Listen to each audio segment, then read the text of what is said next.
सबसे बड़ी चीज आती है शहीद भगत सिंह। भगत सिंह को मैं कितना मानता हूँ आप लोगों को दिखा दूं। मेरी छाती पे जो छप रहा है वो भगत सिंह है। मेरी छाती पे जो छप रहा है वो भगत सिंह है। मेरे लिए मेरी माँ से मेरे बाप से बढ़कर भगत सिंह है, जिसको मैंने पढ़ा है और जिसको पढ़ के मैंने बहुत कुछ सीखा है।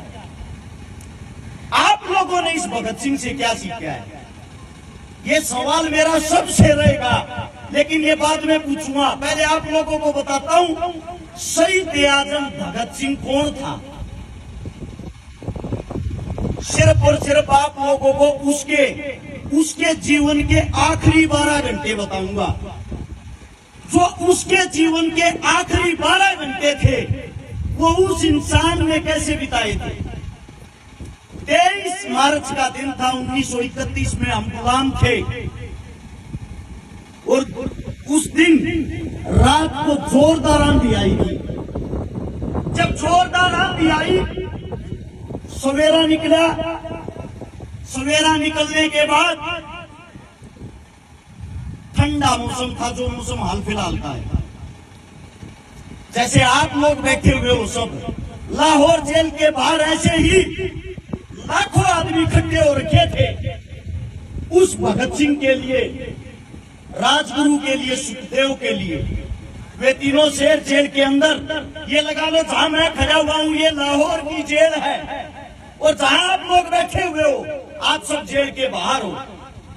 अब वो दिन बताता हूं आप लोगों की, रोम रोम तर्राएगा अगर आप बातें सुनोगे। उस दिन जेल का वार्डन शरद सिंह आता है शाम के 4 बजे और सबके गेट बंद करते हुए, सबके दरवाजे बंद करते हुए कहता है जल्दी से सब अंदर हो जाओ, ऊपर से आदेश है। उसी जेल की 14 नंबर कोठड़ी में शहीद आजम भगत सिंह, जिसकी जो जेल की जो कोठड़ी थी 6 बाई 8 की, 6 फुट चौड़ी 8 फुट लंबी, उसके नीचे कच्ची हरी हरी घास उगरी, उसके अंदर शहीद आजम भगत सिंह, जिसका कद 5 फुट 11 इंच, जिसकी कमर का साइज 27, जिसकी छाती का साइज 32, जिसके पैर में जूता आता था 7 से 8 नंबर का। आप लोग सोचते हो भगत सिंह कोई भीम था, ताकतवर था, ऐसा नहीं है। अंदाजा लगा लो वो कैसा हो। जिस वक्त उसकी फांसी का टाइम था उस वक्त उसका वजन था 62 किलो, और जिस वक्त वो जेल के अंदर गया उस वक्त उसका वजन था 57 किलो। अब गौर करने की बात सुनना, भगत सिंह कौन था, भगत सिंह की क्या विचारधारा थी। जब शरद सिंह उस गेटों को बंद करते हुए आता है, उसके बाद आता है बरकत नाई, जो जेल का नाई था, जोर जोर से आवाजें निकालते हुए, रोते हुए, ओए मेरे भगते को मार देंगे आज, ये गोरे लोग मेरे भगते को मार देंगे आज। सबको पता लग गया कोई न कोई अनहोनी होने वाली है। इतनी देर में सरदार जी का वकील आ जाता है, प्राणनाथ मेहता। वो भगत सिंह को कहता है सरदार जी आपको फांसी होनी थी कल सुबह 6 बजे, लेकिन ये लोग आपको आज ही फांसी देना चाह रहे हैं, ये इतने भयभीत हो गए हैं, इतने डर गए हैं। भगत सिंह बोला मेरे को फांसी की चिंता नहीं है, मैंने एक किताब मंगाई थी, वो किताब लेके आए।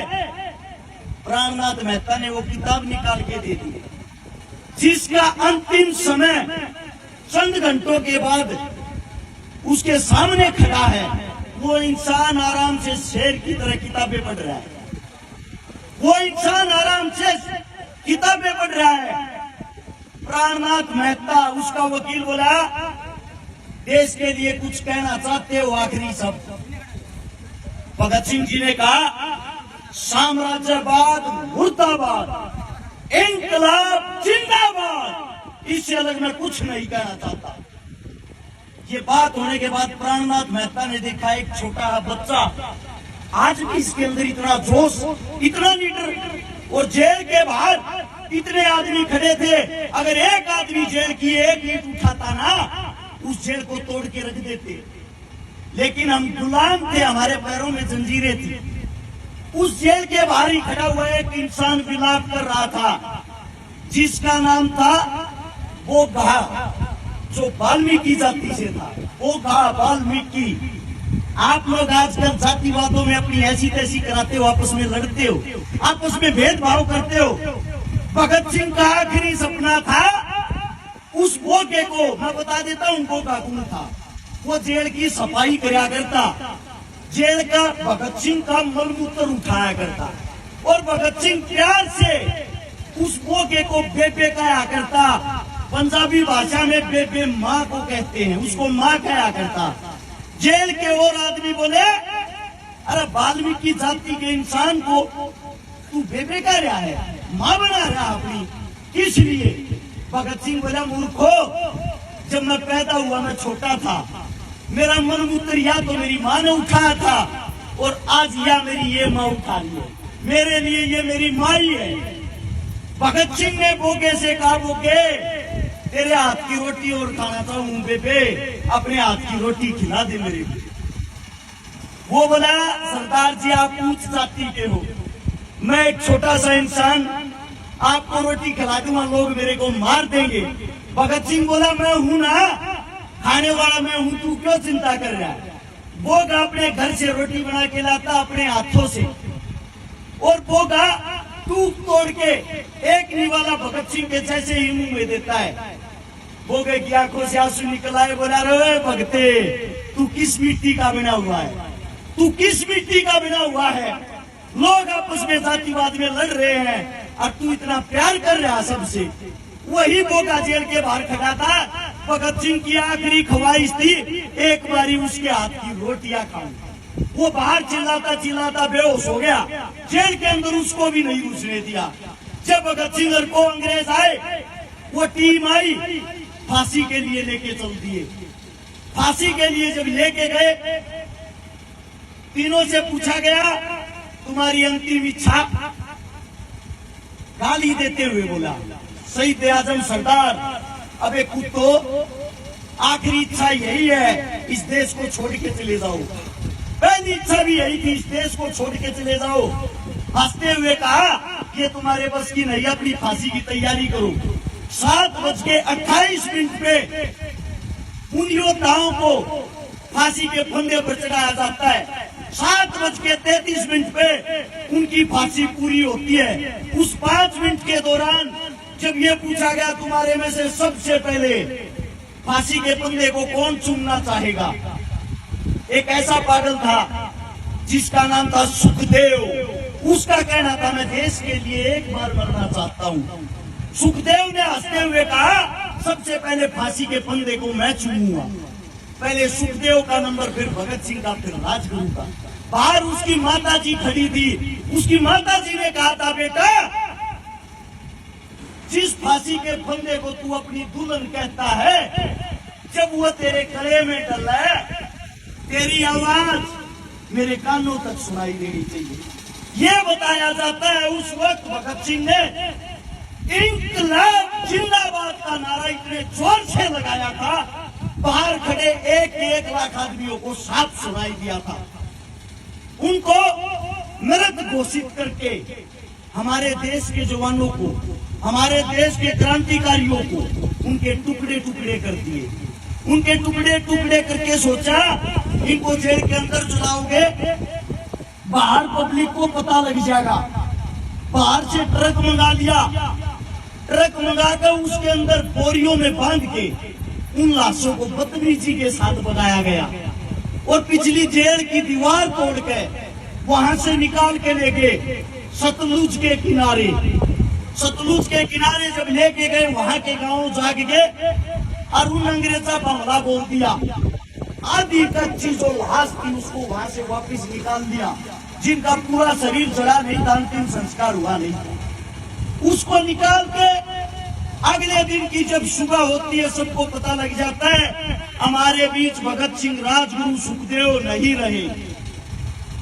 वो लाखों आदमी उनके अंतिम संस्कार में काले कपड़े पहन के, काली पट्टी हाथा को बांध गए, काले झंडे हाथा में लेकर उन तीनों की लाशों को लेके, उन तीनों की लाशों को सोच के देखो, एक अधजली लाश को तीनों लाशों को भगत सिंह की मां के पास था। भगत सिंह की मां जिसको अपनी गोदी में ले रही है, भगत सिंह का पिताजी सरदार किशन सिंह, उन तीनों बेटों को अपनी गोदी में उठाए हुए। वो मंजर कैसा होगा? उसको लेके अंतिम संस्कार के लिए जब जाते हैं, उनका अंतिम संस्कार हिंदू और सिख दोनों रीति रिवाजों के द्वारा किया जाता है वहां पे। लेकिन सबसे पहले जो नवज पढ़ता है, नवज पढ़ने का काम किया वो मौलवी ने किया। उसके बाद ब्राह्मण ने उनके अंतिम संस्कार का क्रियाक्रम किया। और एक आज का समय है जो हमें एक करने के लिए इस देश को छोड़ के चले गए, जिनकी लाशों का बदला आज तक नहीं लिया गया, आज तक उनको शहीद का दर्जा नहीं मिला, आज तक उनका कहीं जिक्र नहीं होता, आज तक कोई भी पार्टी उनके विचारों पे नहीं चल पाई।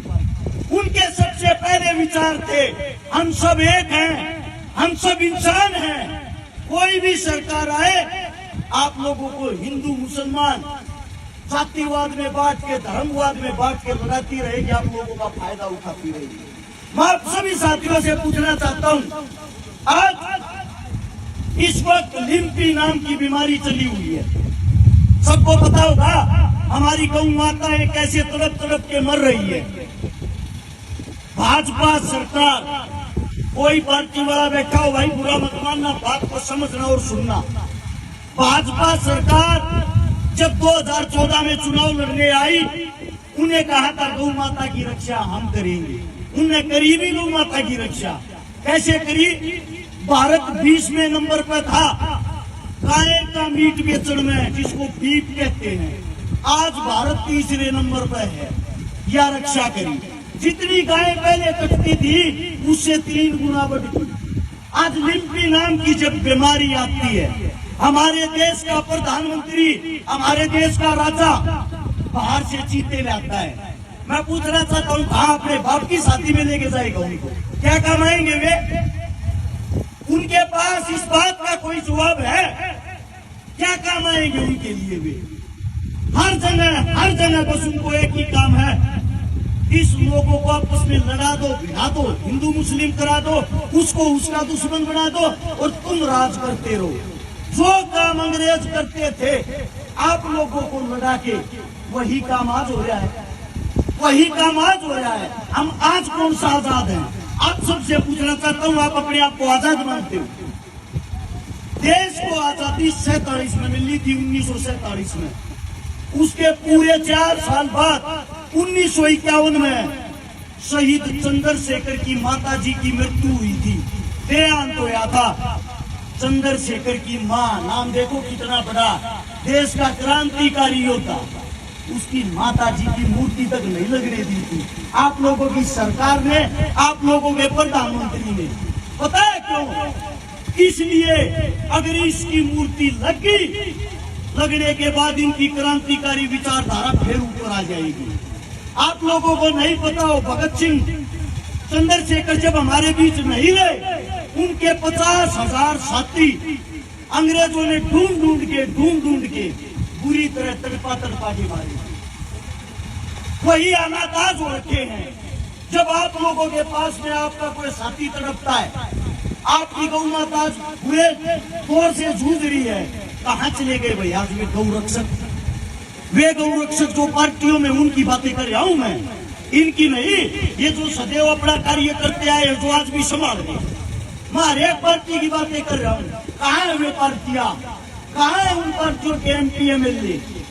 सिर्फ क्या उनको राजनीति करने के लिए और वोट मांगने के लिए गाय याद आती है? कोई मुद्दा बनाना हो, भाई से लड़ाना हो, तभी गौ माता को उठाना आएंगे। हर टीवी चैनल पे 3 दिन से ये चल रही है खबर, आज चीते ने इतना भागा, आज चीते ने इतना भागा, आज चीता इतना दौड़ा। क्या काम आएगा वो चीता? अगर वो काम आने के लिए लाए होते, काम करो, उसको संसद के अंदर ही छोड़ दो, सारे जितने निकम्मे नेता होंगे सबको खा जाएगा। यार कोई काम होता है देश के लिए, देश को डुगडुगी समझ रहे क्या? कोई भी आओ, बचाओ और चले जाओ। हमारा इंसानियत के नाते धर्म बनता है। आज हमारी गौ माता खतरे में है, तो सबसे पहले सारे काम छोड़ के हम सबका जो अपने आप को हिंदू कहता है, सच्चा हिंदू, उसका फर्ज बढ़ता है गौ माता से बड़ा उसके लिए कोई फर्ज नहीं। सबसे पहले अपनी गौ माता को बचाएं। आपके घर में 100 रुपए हो, 200 रुपए, 500 रुपए हो, इतने रुपए में आप लोग गरीब नहीं होते। कोई 300 रुपए की दाढ़ी भी करता है ना, अगर एक दिन की अपनी दाढ़ी दे देगा वो गरीब नहीं होता। आप मंदिरों में भी तो दान देते हो, मस्जिदों में भी तो दान देते हो, गुरुद्वारे में भी तो दान देते हो। आज हमारी गौ माता दान मांग रही है, हमारा हक बनता है हम उस गौ माता को दान दें। और सबसे पहले भाई कमेटी वालों को एक बात मैं कहना चाहता हूँ, सबसे पहला दान 5100 रुपए का अपनी जेब से मैं दे रहा हूँ। कोई भी आके स्वीकार कर ले, मेरे मुख से कोई गलत बात निकली हो उसके लिए मैं माफी चाहता हूँ। और पास की गौशाला से शायद कमेटी आई है, कौन सा गाँव था, पहाड़ी गांव से कमेटी आई है भाई। 5100 रुपये इस गांव को, 5100 रुपये उस गांव वालों को दे रहा हूँ। आपका बच्चा हूँ, आपके बीच कहूँ मैं, कोई नेता मंत्री तो हूँ नहीं। जैसा मेरा जुबान है वैसे आपके चरणों में ये अरदास है, इसको आप प्राप्त करें। और मेरे मुंह से कोई गलत शब्द, कोई गलत बात निकल गई हो, अपना बच्चा, अपना भाई, अपना बेटा समझ के माफ कर दे। अगर मेरी बात आप लोगों को अच्छी लगी हो तो एक बारी नारा लगाएंगे इंकलाब का और गौ माता का। तैयार हो? बोलो।